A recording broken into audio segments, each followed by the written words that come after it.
À tous, c'est Otaku Manga, j'espère que vous allez bien. Donc aujourd'hui on se retrouve pour mon premier boku. Donc j'espère que ça vous plaira. Sur ce les amis, bonne vidéo.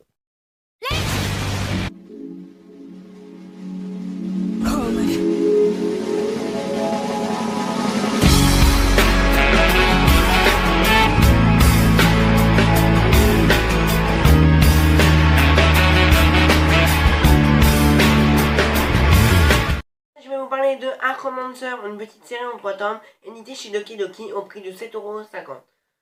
Dessiné et scénarisé par Lin Danion et Kim Soo-hee, il est classé dans la catégorie seinen et mêle l'aventure et le fantastique. Une série pas mal dans l'ensemble, on a des combats, des personnages attachants et l'histoire avance bien. Et franchement, pour moi, 3 tomes est largement suffisant pour Acromancer.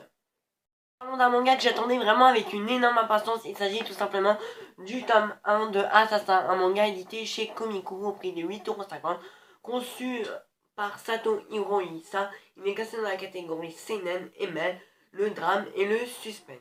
Ça a été vraiment une excellente lecture car les personnages sont vraiment attachants, surtout le personnage principal qui est Hitomi, le petit garçon que vous voyez sur la première de couverture, donc qui a à peine 10 ans et qui a perdu ses parents très tragiquement, et on peut vraiment se faire beaucoup d'empathie pour lui. Présent au 3e tome de Père et Fils, un manga de Nitakawa au prix de 7,65€, édité récemment chez Kiyun. Il est classé dans la catégorie shonen et mélange la tranche de vie et la comédie.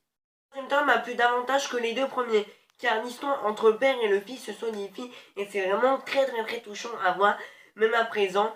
Et le second point positif, c'est qu'on apprend beaucoup de choses sur le passé de Torakishi, et ça, c'est vraiment très intéressant parce que dans le tome 1 et 2, il nous manquait vraiment beaucoup de pièces dans le puzzle, et dans le tome 3, tout le puzzle se reconstruit, et là, ça devient vraiment très intéressant.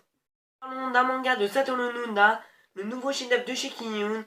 Il s'agit du premier tome de Golden Kamuy au prix seulement de 7,90€. Il est classé dans la catégorie seinen et mêle l'aventure et l'historique.